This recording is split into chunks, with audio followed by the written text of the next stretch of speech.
वंचित बहुजन आघाडीच्या आजच्या या पत्रकार परिषदेमध्ये उपस्थित सर्व पत्रकार बंधू भगिनींचं मी पक्षाच्या वतीने हार्दिक स्वागत करतो. पक्षाच्या वतीने उच्च न्यायालयामध्ये संध्याकाळनंतर झालेलं मतदान जे या संदर्भातली याचिका जी आहे तिचा निकाल आलेला आहे आणि त्या निकालावर पक्षाची भूमिका मांडण्यासाठी या ठिकाणी पक्षाचे राष्ट्रीय अध्यक्ष ॲडव्होकेट बाळासाहेब आंबेडकर हे या पत्रकार परिषदेला संबोधित करणार आहे. सोबतच पक्षाचे मुंबई प्रदेशाध्यक्ष आणि पिटिशनर चेतन अहिरे हे सुद्धा या ठिकाणी उपस्थित आहेत. मी बाळासाहेबांना विनंती करतो की त्यांनी माध्यमांना संबोधित करा. मुळात जे इलेक्शन पिटिशन चेतन अहिरे यांनी दाखल केलं होतं त्याच्यामधला सगळ्यात महत्त्वाचा मुद्दा हा होता की ज्याला इंग्रजीमध्ये आपण कंडक्ट असं म्हणतो,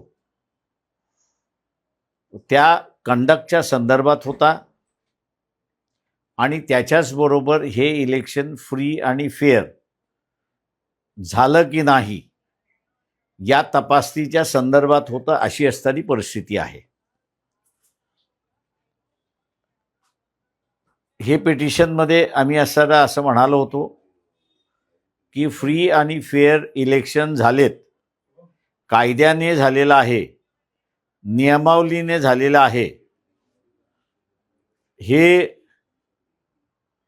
माहिती घेण्यासाठी आम्ही दिल्लीमध्ये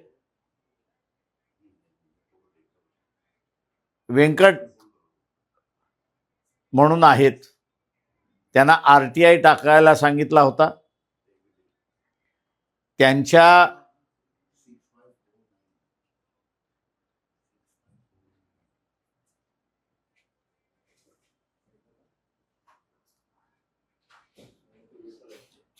त्यांच्या RTIला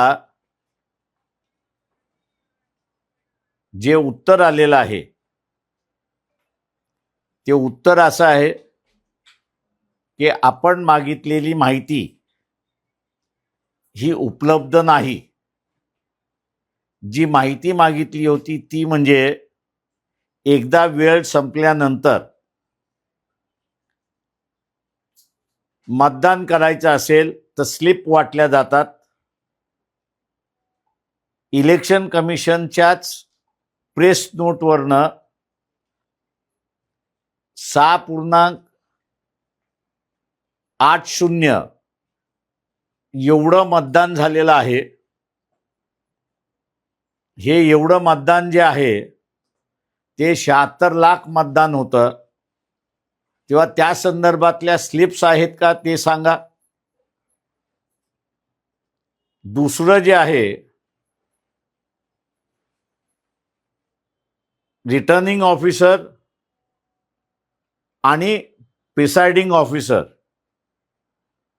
या दोघांना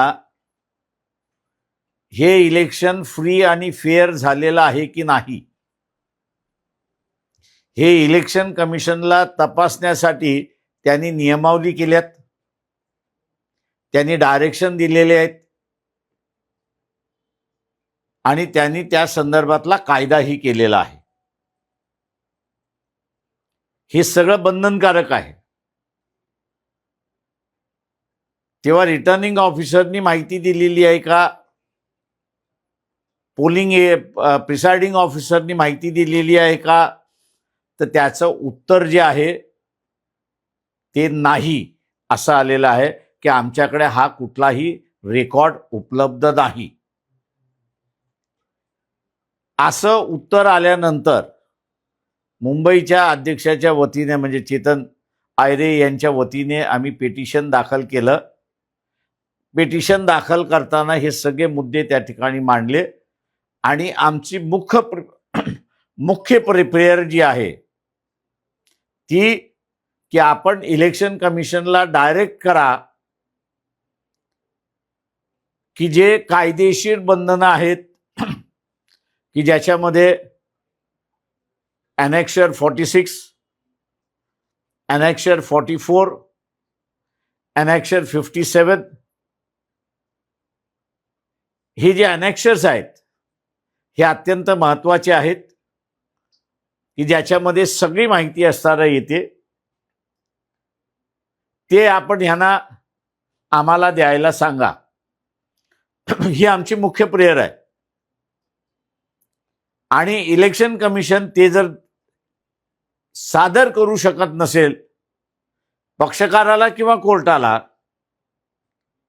तर मग हे इलेक्शन फ्री अँड फेअर झालं का याची तपासणी त्या ठिकाणी करण्यात यावी. दुर्दैवाने मी असं म्हणेन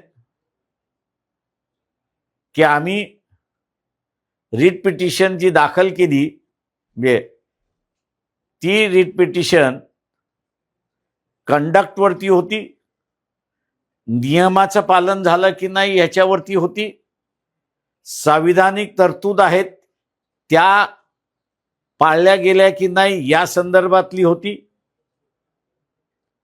परंतु कोर्टाने हिला इलेक्शन पिटिशन समजलं अशी असणारी परिस्थिती आहे आणि इलेक्शन पिटिशन समजून त्यांनी असणारा निकाल दिला अशी परिस्थिती आहे.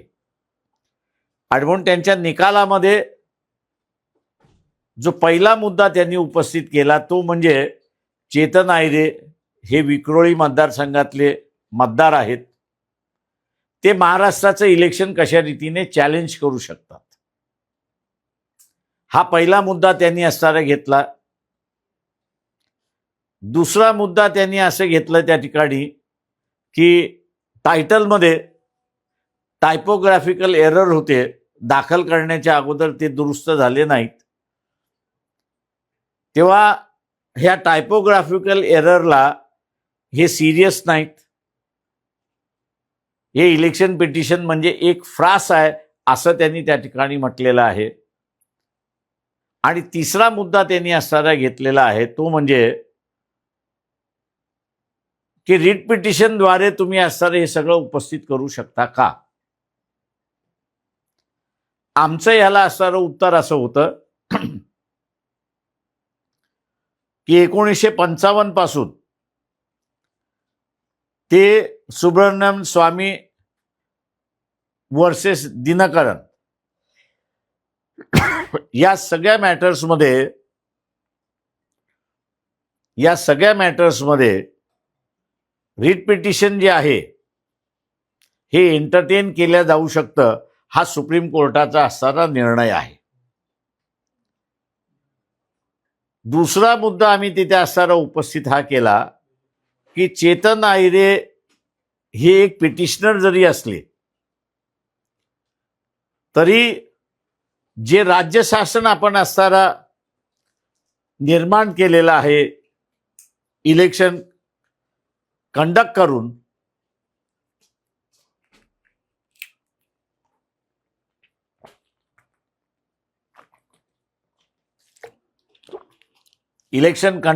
आपण असणारं जे शासन केलेलं आहे, 5 वर्ष चेतन आयरे आणि या महाराष्ट्रातला नागरिक यांचं असणारं आयुष्य त्यांच्या हातामध्ये आहे. त्याच्यामुळे त्यांनी जो लोकल स्टँडीचा मुद्दा घेतला, त्या लोकल स्टँडीच्या मुद्द्याला असणारं हे होतं की ह्यांना लोकल स्टँडी नाही 288 निवडणूक चॅलेंज करण्याची. आम्ही असं म्हणालो की अधिकार आहे हा सुप्रीम कोर्टानेच त्या ठिकाणी असणारं हे केलेलं आहे आणि म्हणून धांदली झाली की नाही याचं आपण असणारं तपासण्यात यावं. पण दुर्दैवाने आम्ही इलेक्शन कमिशनचं प्रेस नोट सुद्धा आमच्या पिटिशनला जोडली. त्या जोडलेल्या पिटिशनवरनं आम्ही त्या जोडलेल्या प्रेस नोटवरनं 6.80 एवढं मतदान वेळ संपल्यानंतर झालेलं आहे हे इलेक्शन कमिशन मान्य करते. परंतु त्याच्याच बरोबर जे ॲनालिसिस आलं होतं त्याच्यानंतर लोकसत्तेमध्ये, त्या लोकसत्तेचा आर्टिकल आम्ही त्याला जोडलं होतं. जजमेंटमध्ये प्रेस नोटचा अजिबात उल्लेख नाहीये, पण प्रेस नोटचं म्हणजे प्रेसमध्ये आलेली बातमी आहे किंवा ह्या प्रेसमधनं आलेल्या बातमीवरती आपण कशा रीतीने विश्वास ठेवू शकतो आणि त्याच्यामुळे पिटिशन मध्ये दम नाही असं त्यांनी त्याच्यामध्ये म्हटलेलं आहे. मी दुर्दैवाने असं म्हटलं मगाशी, याचं कारण की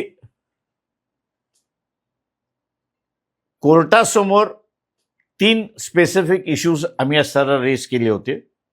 एक म्हणजे हे 76 लाख मतदानाच्या संदर्भात स्लिप वाटप झालेली आहे का, वेळ संपल्यानंतर स्लिप असेल तरच मतदान त्या ठिकाणी करता येतं, नाहीतर करता येत नाही. हे इलेक्शन कमिशनने कायद्याने केलेलं आहे.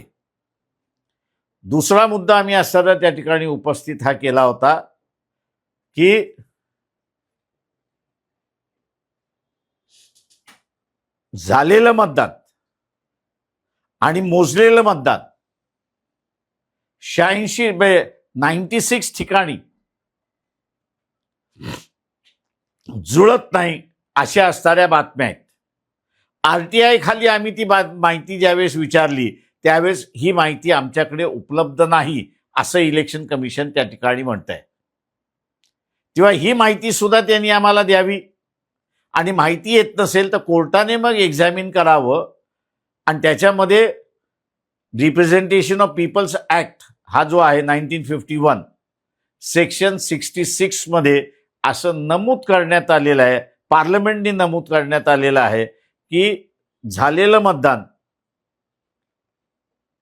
हे 17C मध्ये येतं, त्या फॉर्मॅटमध्ये येतं आणि मोजताना त्या मशीनमधनं कमी अधिक मतदान आलं तर रिटर्निंग ऑफिसरची पहिली ड्युटी आहे की त्यांनी इलेक्शन कमिशनला कळवणं गरजेचं आहे आणि इलेक्शन कमिशनने डायरेक्शन दिल्यानंतर मगच निकाल डिक्लेअर करता येतो. त्याच्यामुळे कायदेशीर प्रश्न आम्ही असा विचारला होता की इलेक्शन कमिशनला न विचारता अशा मतदारसंघातली जाहीर झाला असेल तर हे कायद्याला धरून आहे का याच्या संदर्भातला निकाल आपण त्या ठिकाणी द्यावा. तिसरा मुद्दा जो होता आमच्या ह्या सगळ्या याच्यामध्ये की हे संविधानाला धरून इलेक्शन आहे का, नियमाला धरून इलेक्शन आहे का, आणि जे नियमावली पार्लमेंटने केलेली आहे आणि जे नियमावली इलेक्शन कमिशनने केलेली आहे ती पाळल्या गेली का आहे का याचा आपण सरळ तपास घ्यावा. पण ह्यापैकी कुठल्याही गोष्टी जजमेंटमध्ये त्या ठिकाणी नाही.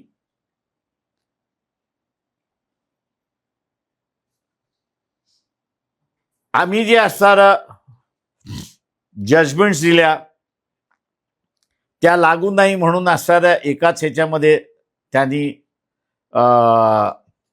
उडून लावलं आणि या पिटिशनमध्ये दम नाही म्हणून त्यांनी रिजेक्ट करून टाकला अशी असणारी परिस्थिती आहे. पण रिट खाली हे प्रश्न उपस्थित करता येतात का हा जो महत्वाचा होता त्याचं त्यांनी उत्तरच त्या ठिकाणी दिलेलं नाही. माझं म्हणणं असं आहे त्याच्यामध्ये की या माहितीच्या अधिकाराखाली माहिती मिळते पण ती नाही मिळाली तर कोर्टामध्ये आपण असताना जातो आणि कोर्टाकडून ती असताना माहिती आपण त्या ठिकाणी मागतोय. दुर्दैवाने याचा परिणाम आता अनेक निर्णयावरती होण्याची शक्यता आहे आणि त्याच्याच बरोबर ज्याला कोणाला कोर्टामार्फत माहिती पाहिजे त्याला हे जजमेंट त्या ठिकाणी दाखवल्या जाईल आणि माहितीच्या अधिकाराला टाळं लावण्याचा कामकाज त्या ठिकाणी झालाय अशी असणारी परिस्थिती आहे. दुसरं महत्वाचं याच्यामध्ये की इलेक्शन कमिशन ज्यावेळेस स्वतःहून म्हणतंय की बाबा 76 लाख मतं इलेक्शन नंतर झालेली आहे म्हणजे वेळ झाल्यानंतर झालेली आहेत. कोर्टाची पहिल्यांदा ड्युटी आहे ते एक्झामिन करणं, ट्रायफल मॅटर्समध्ये न जाणं, ते एक्झामिन करणं की हे कायदेशीर झालं आहे की न झालं आहे त्याच्यामध्ये अजिबात कोर्ट गेलेलं नाही अशी परिस्थिती आहे. याचा असणारं मी म्हणेन चॅनल असेल, वर्तमानपत्र असतील, एडिटर्स असतील, या सगळ्यांना माझी असणारी विनंती आहे की हे वंचित बहुजन आघाडीचं व्यक्तिगत भांडण नाही. जी प्रथा आम्ही त्या ठिकाणी मांडली, 2 शंका आम्ही त्या ठिकाणी व्यक्त केल्या की हे जर डॉक्युमेंट नसेल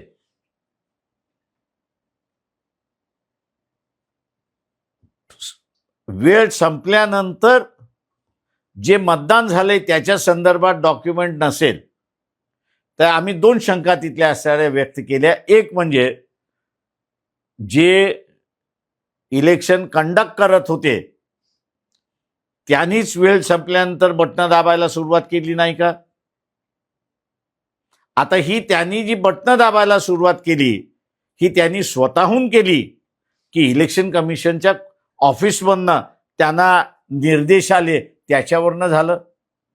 कुठल्याही तऱ्हेने असेल ही प्रथा करप्ट आहे की करप्शन आहे की नाही, फ्रॉड आहे की नाही, इलिगल आहे की नाही, अनकॉन्स्टिट्युशनल आहे की नाही, याची तपासणी करा असं असताना आमचं कोर्टाला विनंती होती. परंतु याच्यापैकी कुठलीही गोष्ट त्या ठिकाणी केलेली नाही. याचाच अर्थ मी असताना मानतोय एकमेव माध्यम होतं. तिथं आम्हाला बरेच जजमेंटमध्ये सल्ले देण्यात आलेले आहेत की तुम्ही रिप्रेझेंटेशन कोणाला केलं नाहीत, तुम्ही सरकारला केलेलं नाही. जे काही कॉन्स्टिट्यूंट असेंब्लीमधला डिबेट आणि त्या एका जजमेंटमध्ये रिप्रोड्यूस केला होता तोही आम्ही असताना कोर्टासमोर वाचला की इलेक्शन हे फ्री अँड फेअर असल्या पाहिजेत. त्याच्यामध्ये इतर कोणी असणारा इंटरफिअरन्स करू नये म्हणून फंडामेंटल राईट्समधनं काढून आम्ही याचं वेगळं आर्टिकल मार्फत त्या ठिकाणी केलेलं आहे. त्याचं एकमेव कारण की ते इंडिपेंडंट इलेक्शन कमिशन असलं पाहिजे, त्याच्यावरती कोणाचंही बंधन असता कामा नये. त्या अर्थी जजमेंटमध्ये आम्ही गव्हर्नमेंटकडे गेलो नाही हे म्हणणं घटनेला धरून नाही अशी असणारी परिस्थिती आहे. आणि दुसऱ्या बाजूला की तुम्ही इलेक्शन कमिशनकडे रिप्रेझेंटेशन केलं नाही. आता ज्या अर्थी ते म्हणतात आहेत की आमच्याकडे रेकॉर्डच नाही असं लिहून दिल्यानंतर त्यांना रिप्रेझेंटेशन काय करायचं आम्ही? आणि रिप्रेझेंटेशन तुम्ही केलं नाही हा एक मुद्दा धरून पुन्हा असणारं पेटिशन रिजेक्ट करण्यात आले अशी परिस्थिती आहे. माझं आपलं सगळ्यांना म्हणजे इथल्या सगळ्या मीडियामधल्या लोकांना असणारं विनंती आहे की दिस इज अ बिगिनिंग की इलेक्शन प्रोसेसमधलं फ्रॉडलंट मेथड यूज करणं ह्याला अभय मिळालेला आहे. आणि तेव्हा अभय न राहता प्रोसेस कोर्टाने चेक केली पाहिजे असं आपल्याला म्हणजे कोर्ट हे एकमेवच चेक आहे असं मी त्या ठिकाणी मानतोय. दुसरं कोणीच त्या ठिकाणी चेक नाही. त्याच्यामुळे हे चेक करणारं यंत्रणा हीच जर असणारं निष्कामी झाली असेल तर माझ्या अंदाजानं पुढच्या इलेक्शनबद्दल न बोललेलं बरं अशी असणारी परिस्थिती आहे. किंवा तेही मॅन्युप्युलेट होऊ शकतात अशी परिस्थिती आहे. सर, विरोधकांचा आरोप आहे की आपण हिंदीमध्ये अगोदर देऊ मग पहिला आपण 2-4 मराठीत प्रश्न विचारू नंतर हिंदीमध्ये सरळ प्रश्न विचारू. बर. वर्तमानपत्रांच्या बातम्यावर आपण ही जी याचिका आहे आपण केली आहे आपल्याकडे काही ऑथेंटिक डेटा जो नव्हता असा आरोप आहे. मी म्हणून म्हणालो की एक्झिबिट ए आमचं जे आहे त्या एक्झिबिट ए मध्ये पहिल्यांदा प्रेस नोट आहे. कोणाची? ते इलेक्शन कमिशन ऑफ इंडियाची. हे 6.80 अधिकृतरित्याने 6 नंतर मतदान झालेलं आहे. हा आकडा सुद्धा म्हणजे हा फिगर सुद्धा जो ह्याच्यामध्ये कोट केलेला आहे जजमेंटमध्ये तोही इलेक्शन कमिशनचा आहे. आम्ही जी असणारं प्रेस नोट जोडलेली आहे ती प्रेस नोट ह्या 76 लाख मतदानाचं एक्सप्लेन करणारी आहे. ती ती नाही, ती प्रेस नोट नाही, सॉरी, ते आर्टिकल लोकसत्तेमध्ये आलेलं आहे. तेव्हा प्रेस नोटला, इलेक्शन कमिशनच्या प्रेस नोटला जजमेंटमध्ये बगल देण्यात आलेली आहे आणि लोकसत्तेमधला आर्टिकल जे आहे त्याला ग्राह्य धरण्यात आलेला आहे.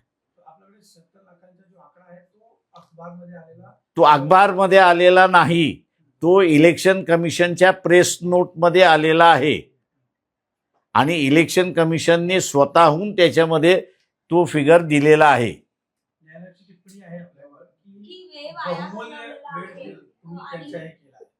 माझं म्हणणं असं आहे की आम्ही वेळ वाया घालवला आहे असं जर कोर्टाचं म्हणणं आहे तर तुम्ही असताना काय एक्झामिन केलं आमचं?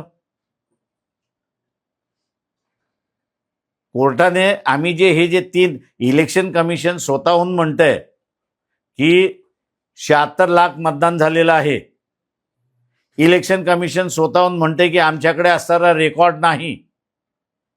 आमचा उलटा सवाल आहे कोर्टाला की हे 2 तपासतं तुमचा अधिकार तुम्हालाच दिलेला आहे, इतर कुठल्याही एजन्सीला दिलेला नाही. वेळ घालवण्याच्या ऐवजी मी असं म्हणेन की कोर्टाने तपासण्याच्या ऐवजी भलत्याच कुठल्या तरी प्रश्नावरला धरून त्यांनी असणारं हे रिजेक्ट केलेलं आहे. का माहितीचा अभाव होता का? म्हणजे आपली जी याचिका होती त्यामध्ये माहितीचा अभाव होता. त्याचा माहितीचा अभाव नाही. प्रश्न असा आहे, 2 गोष्टी आहेत त्याच्यातल्या. एक, इलेक्शन कमिशन हे इंडिपेंडंट बॉडी आहे. तेव्हा आम्हाला जे उत्तर मिळालं होतं आणि प्रेस नोट जी आहे, म्हणजे इलेक्शन कमिशनची प्रेस नोट जी काढलेली आहे, हे दोन्हीही चीफ इलेक्शन कमिशन आणि कमिशन यांनी काढलेले आहेत. त्याच्यामुळे त्यांच्या पुढे कोणी अधिकारी आहे असं अजिबात नाही.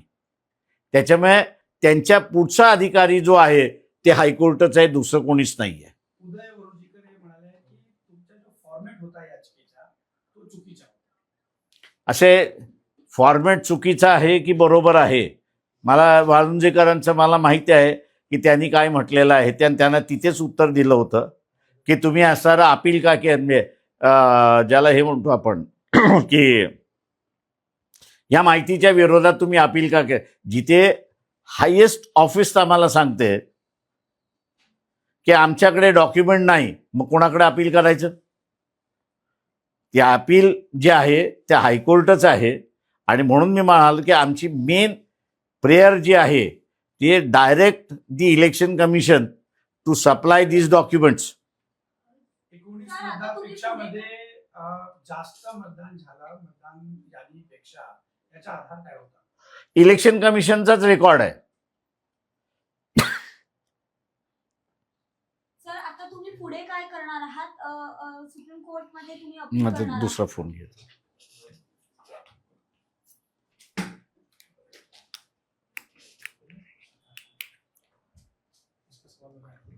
या संदर्भात सर तुम्ही सुप्रीम कोर्टात जाणार आहात?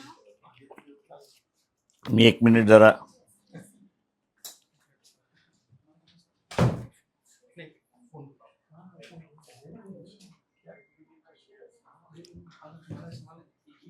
मी तुम्हाला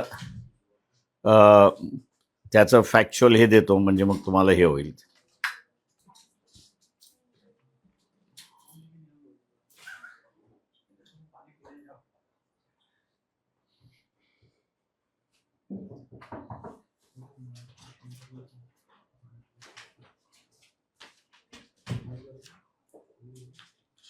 सोडून दे.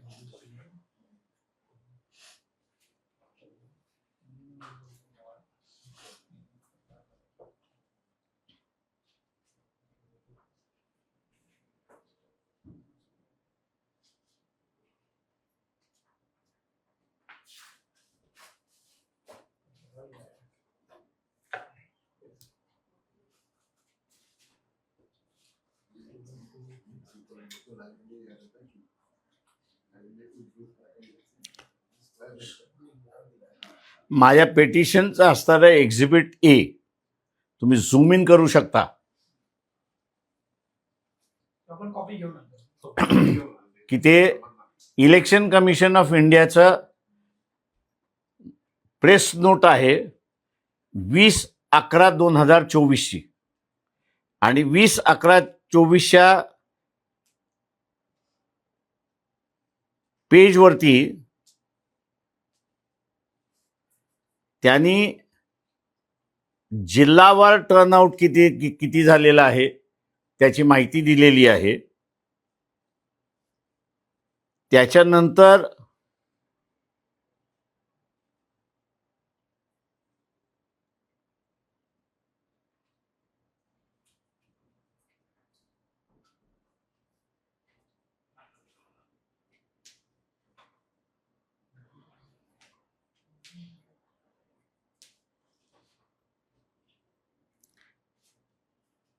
पाच नंतर मतदान ते शेवटी होईपर्यंत किती झालेलं आहे त्या कॉलममध्ये त्यांनी असताना दिलेलं आहे.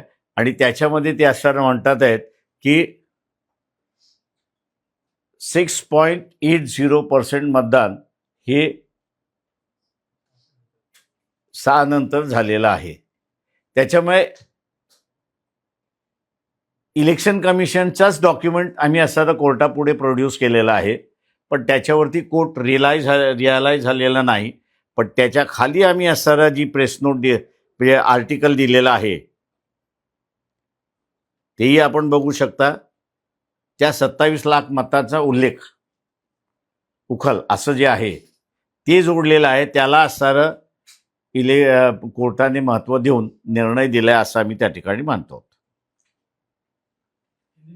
सर एक मराठीचा प्रश्न की पुढे तुम्ही सुप्रीम कोर्टात जाणार आहात का? हो, आम्ही असणारं याच्यामध्ये सुप्रीम कोर्टामध्ये जाणार आहोत. त्याच्याच बरोबर असताना महाराष्ट्र बार काउन्सिल जे आहे त्या महाराष्ट्र बार काउन्सिलच्या अध्यक्षाला सुद्धा आम्ही भेटणार आहोत. त्या ह्याच्यामध्ये याचं कारण असं आहे की इलिगल गव्हर्नमेंट आला असेल आणि कोर्ट ॲक्शन करायला तयार नसेल तर ह्याच्यावरती पब्लिक डिबेट होणं हा सगळ्यात महत्त्वाचा आहे. आणि ह्याला पब्लिक डोमेनमध्ये आणण्याचा आमचा पूर्णपणे प्रयत्न या ठिकाणी राहणार आहे. सर हिंदी में जानना चाहेंगे कि जिस तरह से आपके द्वारा दाखिल की गई याचिका को जो है मैं पहला बयान करूं, बाद में आप पूछो. लाइन तो ही एक थोड़ा सा अच्छा ठीक है देखिए ऐसा है हाँ कि जो याचिका हम लोग ने 76 लाख मतदान जो वक्त होने के बाद हुआ था उस पर हमने जाहिर की थी. और जाहिर करने की जो बेसिक जो था वो ये था कि इलेक्शन कमीशन का आरटीआई में एक जवाब आया था कि भी हमारे पास किसी भी प्रकार का डॉक्यूमेंट नहीं है कि जो हम ये सिद्ध करते हैं कि 76 लाख वोटर है ये सही वोटर है. क्योंकि हम लोग ने उनका मांगा था, क्योंकि जो कानून इलेक्शन कमीशन ने खुद बनाया है कि 6 के वक्त ख़त्म होने के बाद अगर वोटिंग करना है तो आखिरी आदमी जो है उसको पहला 1 देना है और जो पहला है उसको जो आखिरी नंबर है वो देना है. जिसके पास ये स्लिप होगा उसी को ही वक्त खत्म होने के बाद वोट करने का अधिकार है, नहीं तो नहीं है. तो इसके बारे में पहला पूछा गया था. दूसरा पूछा गया था कि काउंटिंग के वक्त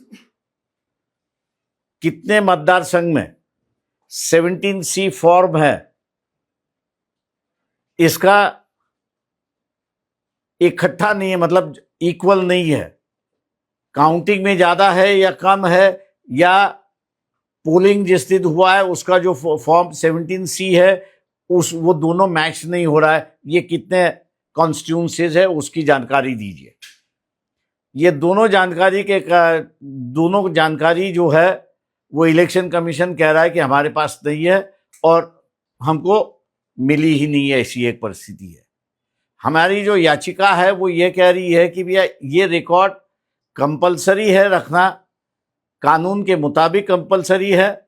अगर कानून के मुताबिक ये कंपलसरी रिकॉर्ड अगर नहीं रखा होगा तो क्या वक्त खत्म होने के बाद जो वोटिंग हुआ है ये सबसे बड़ा इलेक्शन फ्रॉड है क्या, गैर कानूनी है क्या, अनकॉन्स्टिट्यूशनल है क्या, इसका कोर्ट ने जांच करनी चाहिए. ऐसी हम लोग की याचिका यहां पर थी.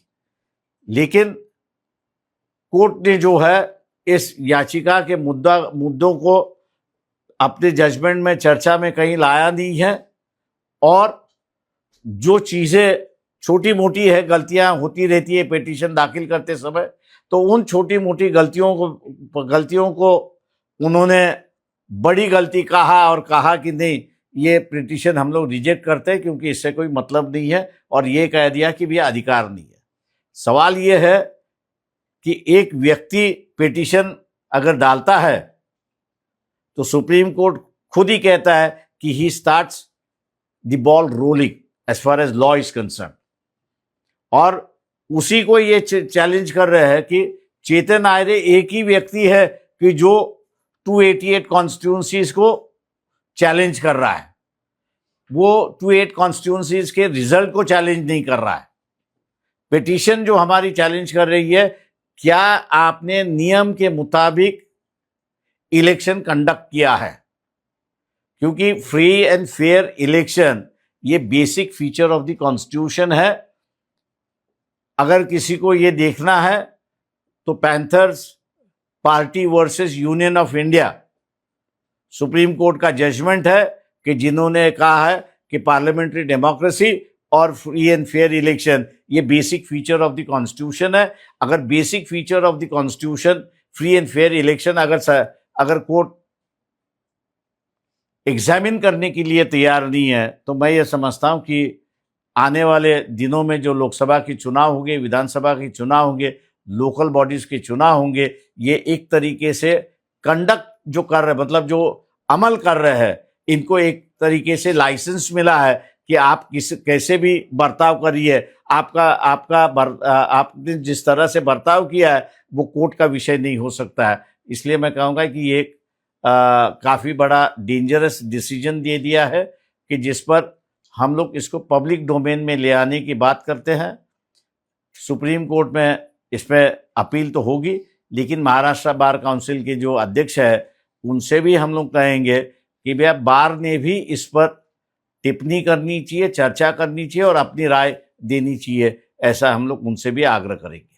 सर, सवाल यह है कि कोर्ट ने एक बहुत टिप्पणी जो है, सख्त टिप्पणी आप पर करते हुए कहा कि ये जो याचिका थी इसने कोर्ट का समय बर्बाद किया है, इस याचिकाकर्ता के ऊपर तो फाइन लगाना चाहिए था, लेकिन हमने उसे फाइन नहीं लगाया। इस पर क्या कहें? मैं ये कहूंगा कि कोर्ट पे अगर हिम्मत होती तो वो लगाते। पिटिशनर यही कह रहा है कि भैया अगर इतनी ही गैर कानूनी अगर पिटीशन है तो ये गैर कानूनी कैसी है ये बताओ। जब इलेक्शन कमीशन खुद ही कह रहा है कि भैया वक्त होने के बाद 76 लाख मतदान हो गया है, इलेक्शन कमीशन खुद कह रहा है कि भैया खुद कह रहा है कि हमारे पास डॉक्यूमेंट नहीं है जो रखने चाहिए, और इसको अगर आप कहेंगे कि फ्रीवलेस पिटीशन है, तो मैं यही कहूंगा कि जो चोरी हुई है, ये जजमेंट जो है उन चोरों को जो है पनाह दे रही है। सवाल ये भी है कि लोकसभा चुनाव का विधानसभा चुनाव की कंपैरिजन की भी बात कोर्ट ने पूछी थी कि क्या लोकसभा चुनाव में 6 बजे के बाद वोटिंग नहीं हुई थी क्या? अगर ये परंपरा सवाल ये है उस पे वोटिंग पर सवाल आप लोग क्यों खड़े कर रहे हैं? सवाल ये है कि जो इलेक्शन कमीशन का डेटा आता है उसी पर ही सवाल उठाए जाएंगे। लोकसभा के वक्त जो है इलेक्शन कमीशन का कहीं भी डेटा ये नहीं कहता है कि 6 बजे के बाद हुआ है। कोर्ट अपनी बात ना करे, जो तथ्य है उस तथ्यों पर ही जजमेंट आना चाहिए।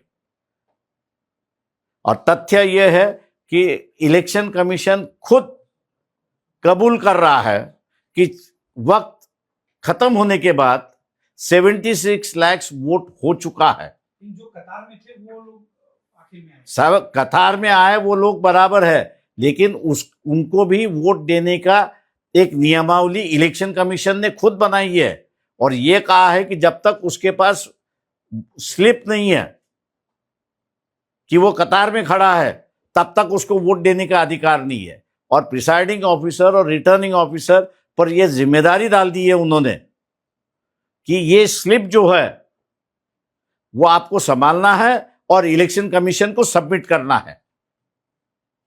अगर ये इस बात इलेक्शन कमीशन खुद कह रहा है कि हमारे पास कोई रिकॉर्ड नहीं है, तो आप इसको फ्रीवलेस कैसा कहेंगे? ये फ्रीवलेस कैसा है? इसलिए हम कह रहे हैं कि अगर कोर्ट को लगता है फ्रीवलेस तो उन्होंने फाइन लगाना चाहिए था। सर इस मुद्दे पर जो हाईकोर्ट की ऑर्डर कॉपी उसमें पैरा नंबर अगर 23 देखें उसमें इस बात का जिक्र किया कि जो पोलिंग ऑफिसर है he hasn't raised any concern in any of the seats. So how is it that this petitioner is raising this doubt on what basis? And it is calling it as an absurd doubt. सवाल ऐसा है कि presiding officer खुद ही चोर है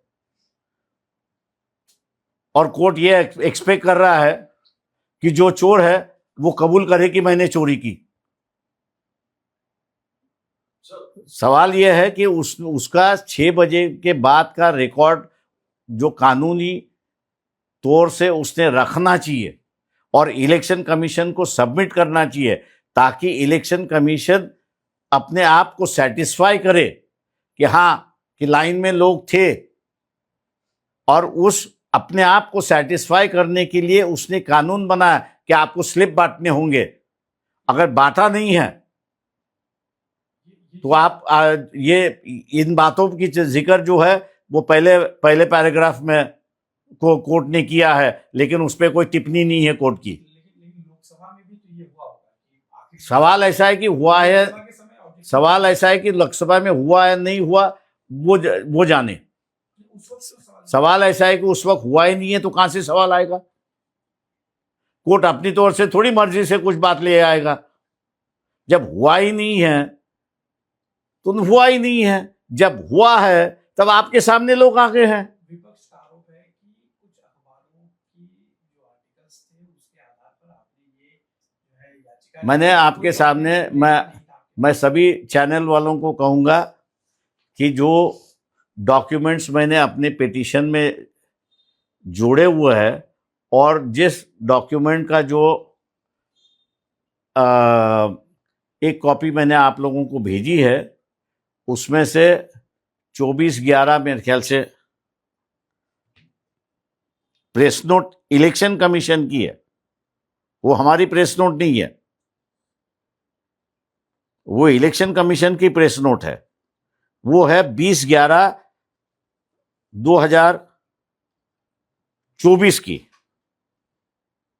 और district wise appropriate voters turnout in Maharashtra at 11:30 PM तक उसका विवरण उन्होंने ही दिया है और ये हमारे पिटीशन को ज्वाइन है। तो आप कैसे कह सकते हो कि भी हमने अखबारों का जो एनालिसिस आया है वो एनालिसिस हमने जोड़ा है।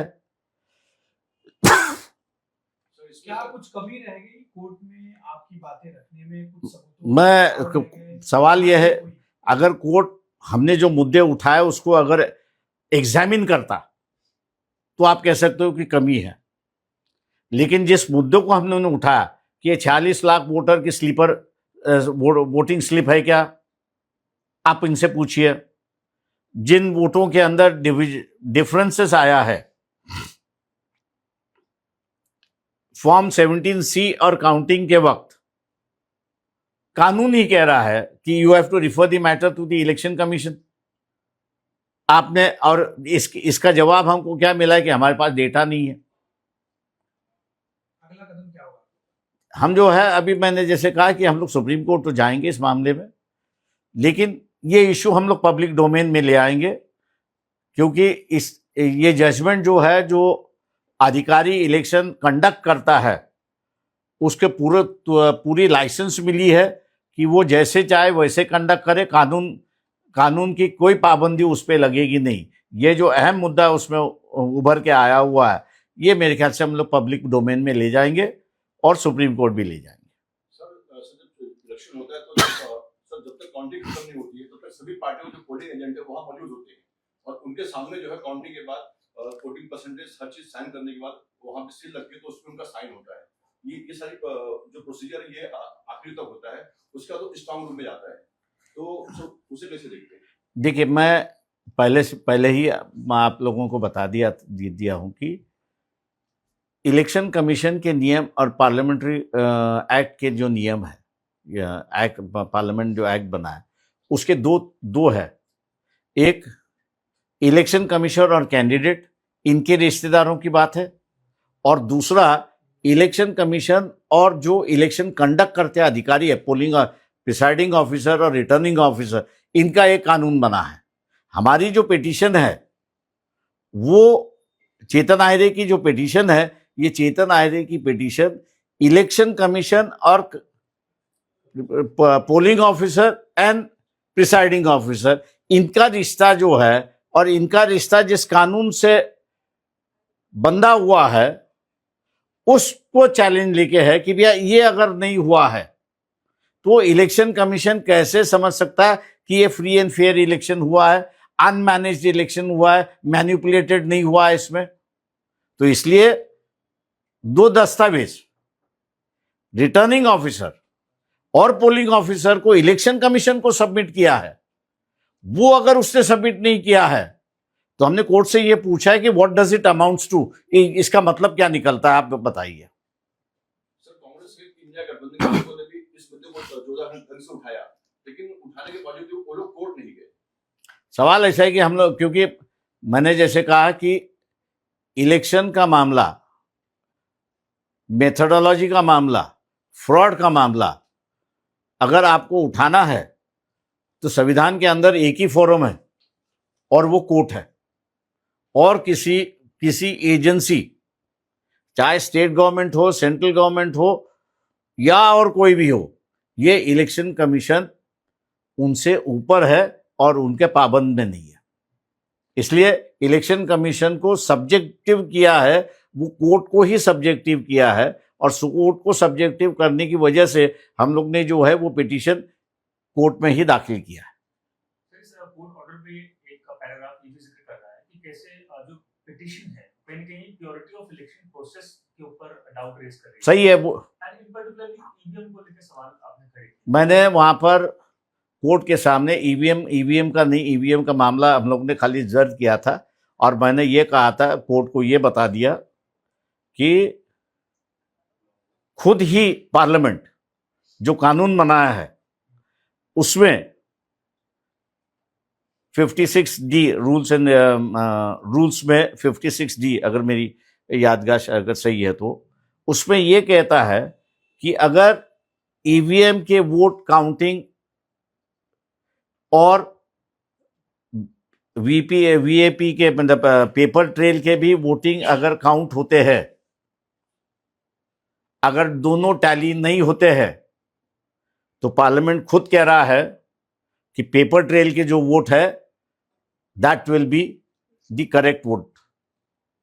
सर, इसके पहले भी सर एक मामला गया था इसी कोर्ट में वीवीपैट को लेकर, काउंटिंग को लेकर, और बाद में सुप्रीम कोर्ट के आदेश पे वो जो है काउंटिंग हुई और काउंटिंग जो है 100% सही पाई गई थी वीवीपैट का जो मामला था उसमें। मैं आपसे कह रहा हूं कि पार्लियामेंट ने ईवीएम पर उतना विश्वास नहीं रखा है जितना विश्वास उन्होंने जो है वीवीपैट पे रखा है। और शायद आप जिस मामले को कह रहे हो वो सभी ईवीएम का मामला नहीं था, जो 5-5 कोर्ट के थे वो थे उसमें। सर, अब एक नया मुद्दा सामने आया है कि चुनाव आयोग ने बोला है कि चुनाव के बाद 45 डेज के बाद कोई भी सबूत रखे नहीं जाएंगे। सवाल है ये, मैंने जैसे बताया कि आप लोगों के सामने मैंने रखा है कि इलेक्शन कमीशन और कंडक्टिंग अधिकारी जो है, इनमें धांधली हुई या कैसे धांधली हुई, इसको देखने के लिए जो रिकॉर्ड है वो रिकॉर्ड मेरे ख्याल से बचा के रखना चाहिए जब तक कोर्ट का समय खत्म नहीं होता है तब तक। अब कोर्ट का समय 2 है, एक जो है वो 45 दिन के अंदर आपको इलेक्शन पिटीशन दाखिल करना है और दूसरा तमाम है कि रिट पिटीशंस के अंदर आप इसको दाखिल कर सकते हो। तो ये कहूँगा 5 साल के लिए ये रिकॉर्ड वैसे की वैसे रहना चाहिए। सर, देखिए आप बार-बार ये सवाल कर रहे हैं कि कोर्ट ने जो हमारी रिक्वेस्ट है उसे ठीक से साथ पढ़ा नहीं, इसलिए शायद उन्होंने अपने ऑर्डर कॉपी में इस बात का जिक्र किया कि हमने न्यूज़ आर्टिकल के बेसिस पर सवाल ने उसका जिक्र हुआ है और कोर्ट ने अपने खुद के 5th, 6th और 7th अगर ये पैराग्राफ है उसमें उन्होंने उसको नमूद भी किया है कि there is 6.80 additional voting after 5 o'clock है, तो आप कैसा कह सकते हो? वो they are contradicting, the judgement is contradicting itself. Because we are speaking of Bombay High Court, highest court of the state. So आपको लग रहा है कि ignorance है क्या, मतलब कैसे? देख, मैं उस पर व्यक्तिगत टिप्पणी नहीं करता हूं. मैं खाली जजमेंट में आए हुए 2 इश्यूज जो है कि एक इशू में जो है, एक पैराग्राफ में जो है वो इलेक्शन कमीशन के 6.80 जो है उसको मेंशन करता है, और दूसरी तरफ जो है रिजेक्ट करते समय भैया ये प्रेस न्यूज़ है इसलिए रिजेक्ट कर देता है. जो कॉन्ट्रडिक्शन है जजमेंट में मैंने आपके सामने लिया है. Thank you. चलिए.